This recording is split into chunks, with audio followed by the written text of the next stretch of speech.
Hi, it's Ricky of Moshville Times here once again. Now, tonight we've got drunken Aberdonian reprobates Deadfire. They like to play their rock and roll very, very dirty. But tonight we've got vocalist Charlie, we've got Buffy on bass, we've got Rich on guitar, and last but not least, we've got Tunk on drums. So how are you guys doing? Has everything been okay with you guys and COVID? You managed to not get poisoned with it or anything like that? You guys okay? Thankful maybe had it or been quarantined with it, but that's never too bad, honestly. I think it passed. I did for a spell after New Year, but it's fine. Yeah, it's all good. That's all good. That's what I like to hear. But obviously we're here to talk about everything Deadfire then. So this Friday, the 11th of Feb, you're going to be releasing your brand new single entitled Anxiety Society. So you must be chomping at the bit to get it out there for the masses to hear. So how have the reviews been for it so far? Pretty positive, I would say. It's been a very DIY job. We've sent it out to everybody ourselves, and the reviews have been really positive coming back. Quite a lot of reviews coming back. Well, not a bad review yet. Nobody gives a bad review either. Well, I was going, and too shit scared of sending a bad review to you. That's what it would be.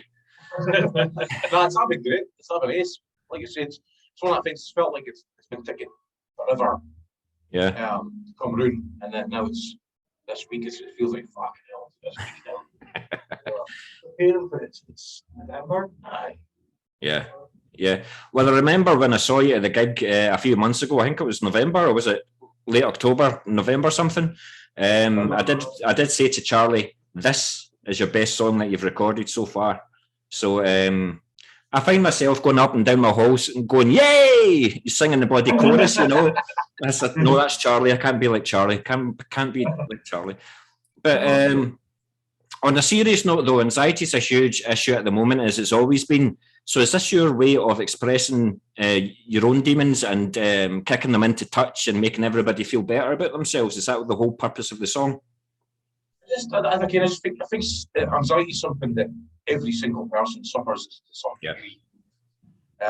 Some people mild, some people with it. I think a lot of people are quite judgmental of it. You know, I've got anxiety, so I can get on with my life. So everybody seems to think that the same anxiety. Everybody's just totally different. Yeah.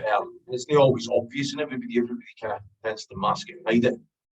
So the song's basically just my take on it, just our take on it, just allow yourself to be yourself, and that's going to be a lot easier on your mental health rather than trying to pretend you're okay or pretend you're something you're actually.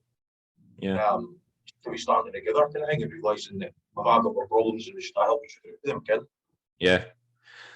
I mean, it's absolutely crazy what the mind can do to you. I mean, even myself, like December the 29th, I was meeting a couple of the boys for a beer, but they both texted me to say that they were going to be late, and then I went, that means I'm going to have to go into the pub first. Me going into a pub first, I can't do that. You know, go into the pub, go to the person, say, I booked a table. What? I can't do that. I can't do it. And it was like that for about a minute. And then I went, Ricky, you're 48, get a grip. And then I just went in and do it. But anxiety is, obviously that's a mild form of anxiety, but there's people, I deal with like teenagers and employability, they can't leave the house because of what's happened in the world in the last couple of years. They're worried about leaving their house. It's absolutely crazy. It's mad. I mean, I experience it. Usually it's mornings I get it as soon as I open my eyes. And I some mornings where I just feel like I can't get out of bed. Yeah. You can force yourself to get up, force yourself to get on with life. And you can't explain why. There's no reason why I can't get up. I don't know what to do things.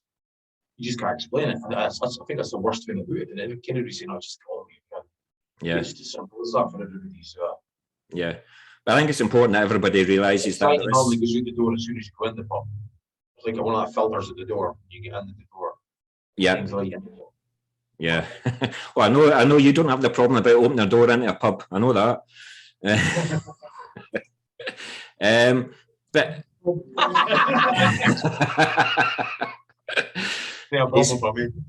he's also increasingly worried about putting money in his own pocket to buy around, but that's another story. But But short arms and deep pockets. So how old is the actual song? The song, it's what band did you join the band? It's pretty much because Rich is quite new to the band. He came in. I joined in July. I had the riff for the song for years. Yeah. It's just one of them. It just sat about, lay about, waiting for, basically, waiting for the right band for it to go away. Yeah. And when I joined, that's one of the first things he said, "You got any riffs?" Yeah. And I played that riff, and then we tried something a bit different with the recording and writing process for this song. Because we've always been guilty rushing a song. Like the song's finished, and then we say, right, that's a song finished. Let's just rehearse it, and get it tight, and then record it. Whereas this time we kind of finished writing it, and then recorded like a demo of it, and listened back to it, changed parts of it, and actually gave the song a lot of breathing room and room to progress itself. Yeah. And even recording's a different experience. I mean, recording's normally a sesh for us. Yeah. When stuff like me smoking for a week before me drinking, getting next to me, perfect on the trunk, it's fucking only fun to drunk.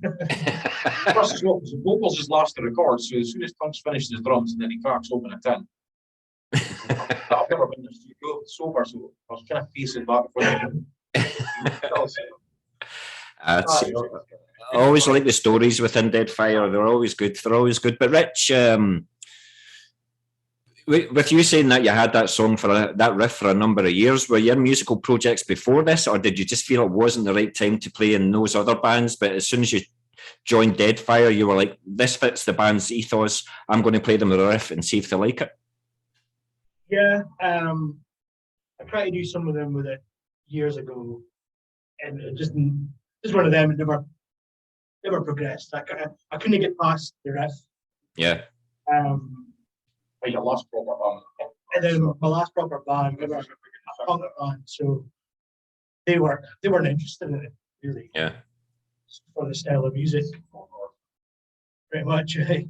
And then, yeah, when I played it to these guys, it was just instantly they were like, "Right, that's even working." Yeah. Well, I was just after saying a couple of minutes ago that is definitely your best song that you've written, and it's because of the riff, not because of the vocals, it's because of the riff. So, fair play. Fair play.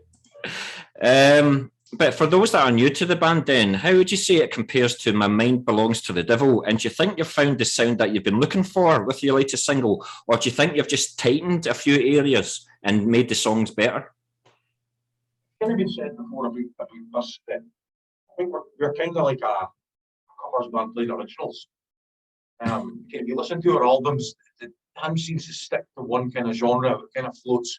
It can go grungy, it can go rocky, it can go quite metal-y.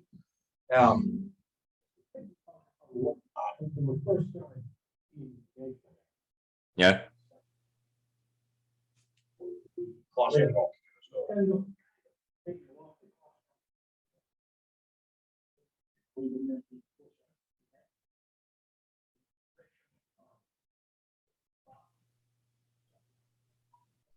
Or for the EP, My Mind Belongs to the Devil, Chunk is forward for the grunge kids that were around. We kind of took over and grunged up a bit.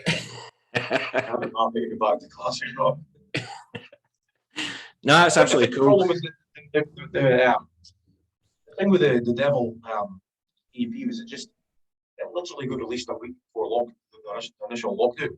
Yeah. We played one gig, and then it just got the world just seemed to close. And nobody seemed to be really interested in new music at that point. Yeah. It was the furthest thing to everybody's mind was, "Oh, listen to my new song." It was all, "Hold on a minute, I ain't got a fucking job," or I'm going to get into my work and I've got bills to pay and all this kind of stuff. So it kind of just died and fell on its arse because it didn't get the push it deserved. So yeah, I think that's why we wanted to take our time with this as well and get pretty proper, get it done right. So cool. Well, it certainly worked. Because it certainly worked. Because, like I said, I've been fortunate enough to hear the single, and I've already told you a couple of times it's your best song yet. So I'm looking forward to seeing what you guys do next. Does that mean it's a banging song, or does that mean the rest shite? try and sing in tune the next time, will you? Anyway, it's been a couple of years since your last EP, My Mind Belongs to the Devil, as I said. So is this single a stopgap for a longer release? Or is it going to be, are you going to release another single? What's your plans? Because obviously Rich coming into the band, it was, we could record an album, but then we'd probably be looking at the end of the year before an album was ready.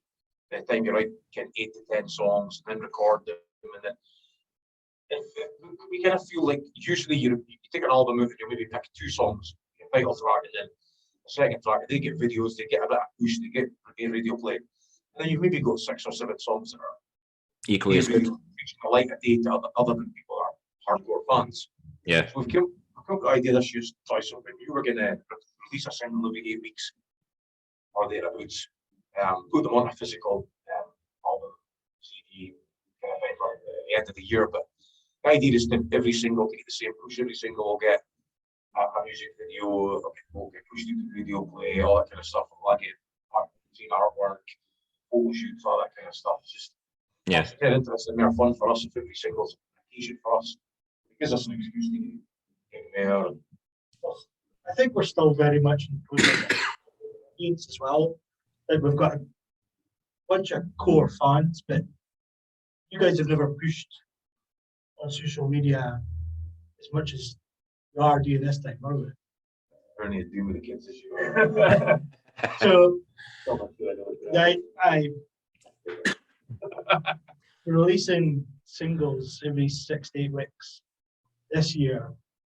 Gives us a new opportunity each time to get in front of new people, new listeners, and bring more people in. And then maybe once the audience is there, we can look at an album. But I knew we're just trying to build the audience up as well. Yeah. Well, it's interesting you say that Rich is trying to bring the youth vote, because with the interviews that I've done recently with a couple of bands, Portrayal of Ruin, for example, they're very much a younger band, and that's exactly what they're doing. They're going to be releasing a single every couple of months just to keep the name out there. Whereas you talk to the older guys and you say, no, it's an album all the way. You've got a beginning, middle, and end with an album. But like you say, you could overlook half the album because you only listen to 2 or 3 songs. So it's a two-edged sword. I've always been a big fan of the album, and every album we've done is obviously an inlay, all the lyrics, all your fan list. We get such kind of stuff that we do. On buying a CD and opening up and see what other fan can all that kind of stuff that went with it. So I think that's why we're planning on making a physical at the end of the year, because the all fuddy duddies will want a physical CD for a car or for their work.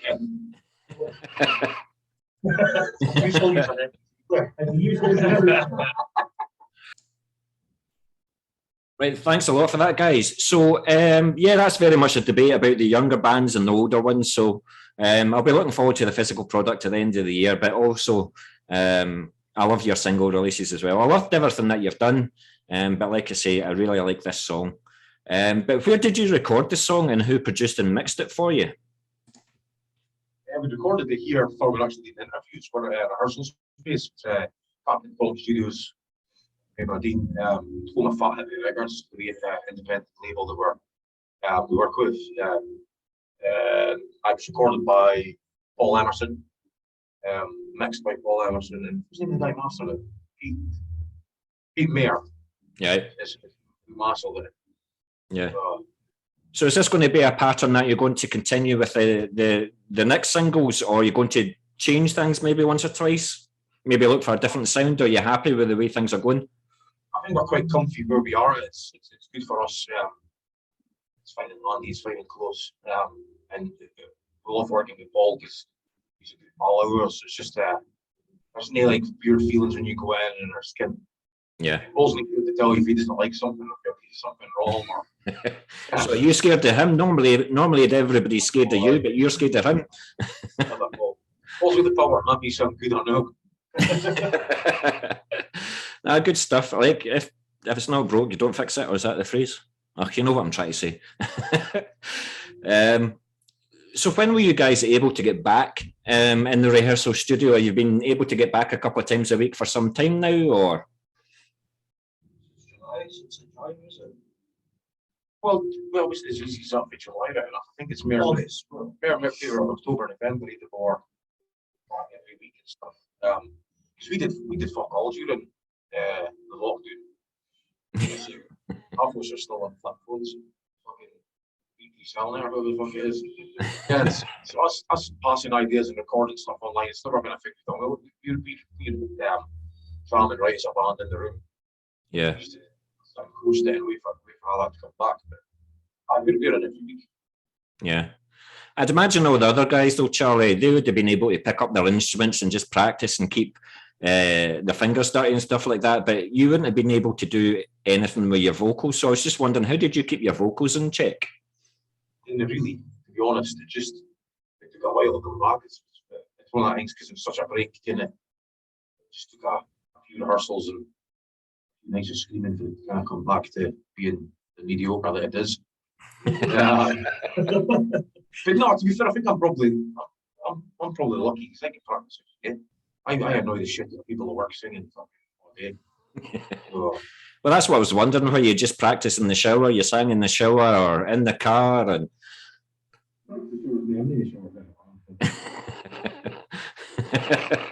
like I scream in the car.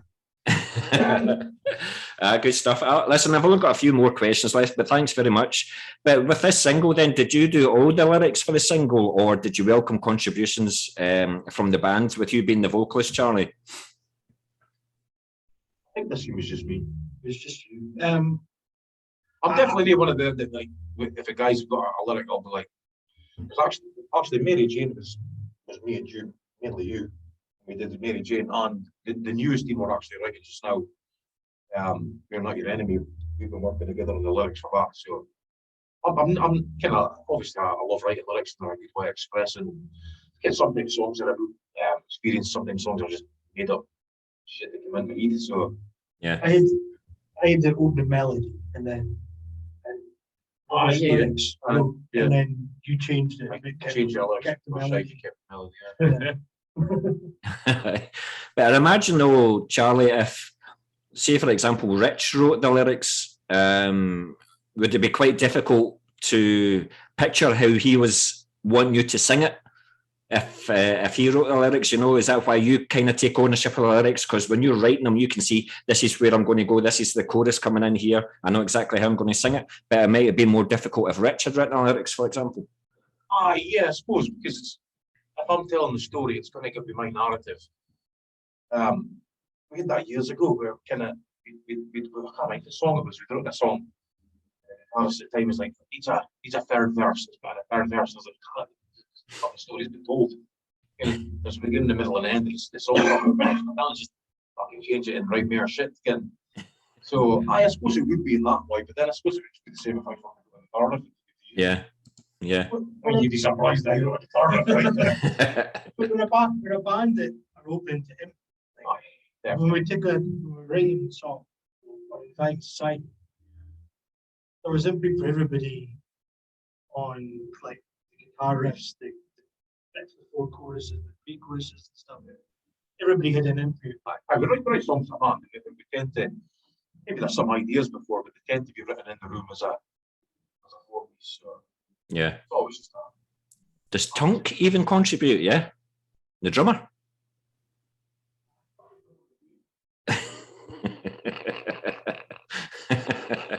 If Tunk likes a riff, because if we're writing tunes, sometimes Tunk will sit in the sofa we're sitting on.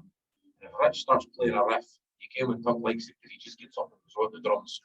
And you figure out he approves because he's somebody he's got on underneath it. Good stuff, man. Good stuff. Now, Rich, you joined the band last year for your Sins. Did they make it tough for you? Did they make you audition like 3 times, or did you have to like commit a forfeit or anything like that? Or to be fair, I actually reached out to Rich to audition, and the first or second audition, and looked at it a lot. As soon as we were jamming, it's a bit of a shame for anybody else who's going to be auditioning after it. Yeah, we think I made up our mind at that point. There was a guy that auditioned after it. It's actually a better guitarist than Rich. We were just guitarist. Actually see what we're too good. fucking, he's putting pitched harmonics and all this fucking fish all over the place. And it was just like, sorry, this is not how Yeah. Rich. So is he kind of like revitalized? Is he kind of revitalized the band a wee bit, then brought the spark back into the band a wee bit? Oh, not just musically as well, just with everything, the work ethic he's got putting into other pushing the songs and the radio play and the social media stuff. And it's kind of ignited the saw again. Got us excited again to how can I want to work on it. So you're using him for his non-guitar skills more than his guitar skills, right? So when I get sacked, I'm kind of still there doing something. Good stuff, good stuff. So you've obviously got a new single coming out then. I know the answer to this, but I'm going to get you to tell us all anyway. Have you got any shows to promote the single coming up? We've actually, we're having a party at the... Thanks for the invite. Thanks for the invite. You don't even come to ones in fucking Glasgow, right? I come to give you I was there last time. You know, like, but the rehearsal studio often puts on gigs in here because it's quite big rooms and it's so we're putting on a party / gig here. Walls the Ruckus are playing on the same night as well. It's kind of just the open doors and it's bring your own booze and everything floats back and forth. And we're putting a projector screen up in one of the rooms as well, where we're going to play the first show in the new video. Popcorn and picking mixes and all that shit for every game. I might pick and mix. I might just release the video on the 11th. Is that all right? On the 10th? Is that all right? You forgetting I've got your address. So this gig then, is it going to be a 40-minute set? The amount of radio stations that didn't listen to the fact that we said didn't play it before the fucking 11th. Fucking play it anyway. And then you go fucking thank them for fucking playing it even though you told them that.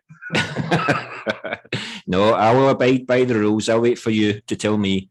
What was I going to say? So is it going to be like a 45-minute set you're going to play at this gig, or how are you going to play the single at the beginning? You're going to play it at the end as well, or what are you going to do? The set list, the single's the last song in the set list. We've actually been trying something a bit different lately and kind of streamlining our set. That was my next question. I think that big gaps in between the songs and me hitting fucking speak fish. We're kind of put a song into song and taking it down to maybe like a half an hour, 35-minute set. Yeah. All of the people standing going, how the fuck are they finished? And we're hoping they'll kind of be like, well, they're finished. Oh, fuck, I was going to play a couple more. That's the plan anyway. Yeah, cool. Talking about videos though, we're obviously going to release it on the 11th as well, but are you going to release a video for every single that you're going to be releasing? Yeah. Every single's going to be the same package. So who's the brains with the ideas of what's going to be used in the video? Who comes up with the video ideas? The guy that actually filmed it, Kev Smith, it was kind of his idea. We just gave him creative. We got a location where we could record it, and then we recorded it at my work. Like everybody's so excited. Everybody's looking at me, oh, it's so cool in here. The video's really cool. And I'm like, I'm fucking spending 8 hours and I say at my work. I do this every other day, man. You've never worked 8 hours in your life. Don't give me a patter. I never said I work. That's the problem. There you go. I really love market videos. It's a fun day. It's another excuse to do. Aye. Something like that. And we've always loved that kind of stuff. Videos, the photo shoots. Yeah, you're not shy. You're doing videos, music videos. It's also another reason for getting gathered and having a beer. So you don't need any big excuses to have a beer. So no, fair play to you. But we talked about the gig that you're going to have in Aberdeen. Then, do you have any further UK tours, or like are you thinking hoping going to get abroad as well, Europe? Yeah, at the end of this month, we've got 3 dates in England. We're playing Newcastle on the 24th. Manchester on the 25th, and then Workington on the 26th. Yeah. We've got a wee European jaunt in August, where we're playing 2 dates in Czech Republic. You've played there before, haven't you? We were scheduled to play Prague one tour, but we didn't get to the gig because Stefan broke doing it. Were you driving? I was there. I didn't think you would be driving. But we're playing a music festival in Germany as well. Boots and Nougat. We actually stumbled across that a year ago. We played it last. We were the first band from out of Germany to play it, and we're going to be the first band to play twice. Normally, just a band play once, and that's your goal. But I had like a big anniversary this year, so and it was your best, probably your best musical experience playing that, because we could see it like kings. It was fucking amazing. The people were great. The venue was great, and it was just amazing. So we went back on there. We've got Mad Max Festival that we're playing later on in the year as well. We've also got Battle of the Glasses. Oh, you're playing a Bathgate, aren't you? Yeah. No, that'll be cool. We're in Manchester the night of the Aberdeen Heat, so yeah, an away game. We actually play the 2 dates in Czech. Then we play Germany, and then the next morning we fly back to Aberdeen, play the Tattoo in Aberdeen on the Sunday. So, and Monday you'll just take off sick and just sleep. It's a bit of a trek. But listen, that's pretty much all the questions that I've got. But you could go on and tell me like the instruments that you use to record the single then, and is it going to be the same instruments that you're going to use for your next singles, do you think? So Rich, we'll start off with you. What's your guitar setup? What's your amps and pedals and pickups and things? I've got the Gibson Les Paul, goes into my EVH head, and I've got a bunch of pedals that I really can't fit the D. I've always been a plug-in and play kind of guy. But with how loud Deadfire are, I've had to adapt a couple of pedals to control the volume. So yeah, it's the same guitar and amp that I use live and in recording studio. I'm kind of basics. I try and say to the guitarist to make sure you're louder than the vocalist, so to drown the vocalist, and that's especially in this case. So do that. But is it a 6 string? Yeah. Yeah. Yeah. You ever thought of going to the 7? Can you like it heavy? Good stuff. Oh, this video the 60s. Good stuff. But Boothie, we've hardly, you haven't said a word yet, but this is going to be your say. So what's the base of your choice then? What do you play with live and your setup, your amps and stuff? I use a limited surveyor for my bass. The amp I use for recording is just an Ampeg, the one that you use in bombs anyway. Yeah. But pedal-wise, mainly I use a Big Muff pedal. Is it something that you've just kept the same formula for years and years? You're not going to change it? Sounds all right. No, great, right? No, thanks very much for that, man. Thanks very much. Tunk, go for it then. What's your setup then? What's your drums of choice? Come over a wee bit so we can hear you a wee bit better. There you go.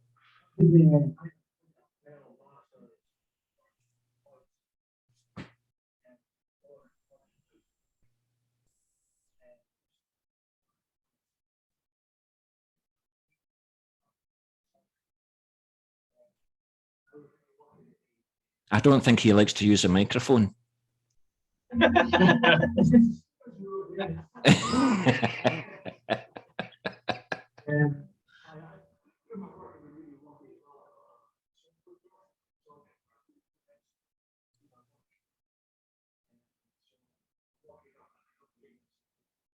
What's the weight of the sticks that you use? And see the snare.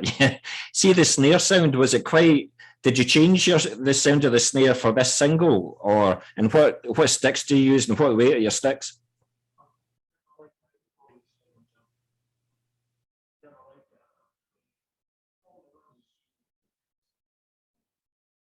Yeah.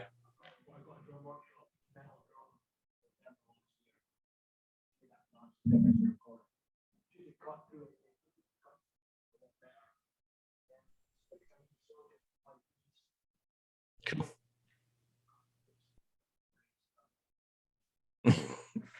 Cool, mate. Thank you very much for that, Tunk. Good to talk to you, man. But listen, guys, I can't say it's been a pleasure talking to you again. I knew there would be somebody I would forget. You know what I mean?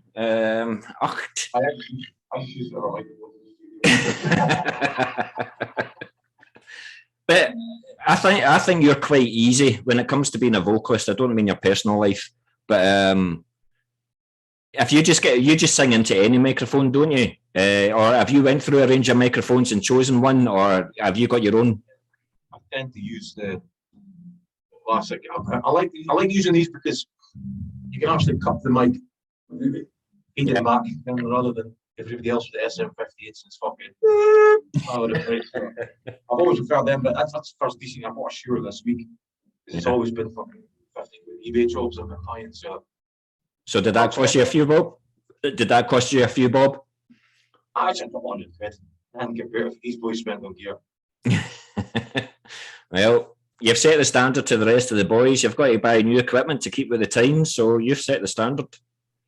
You know, you don't want to Charlie outgrow you in more ways than one. He already does most anyway. No, listen. Again, it's been an absolute pleasure talking to you guys. I'm hoping that you'll come down to Glasgow once again sometime soon, and I'll be there. I know, that's fucking hell. How did I forget? We've actually got a gig in the Cut House. When's that? March. Tweet soon for me. There we go. 4 to 6 year silence. It's a massive gig for us. That's why I've not seen you guys, because you told me the wrong frigging date. I'm standing at the stage waiting for the band to come on. March 27th of May.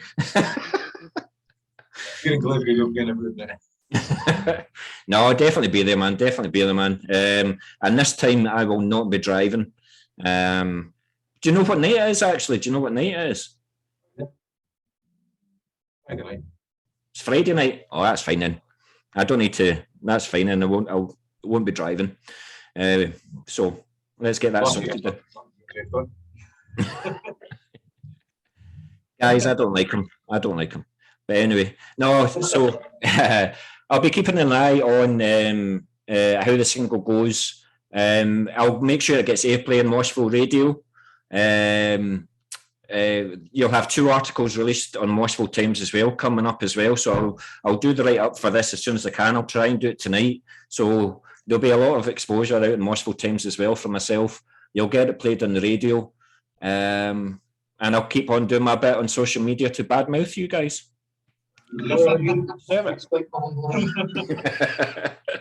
Right, cheers guys. Thanks a lot, man.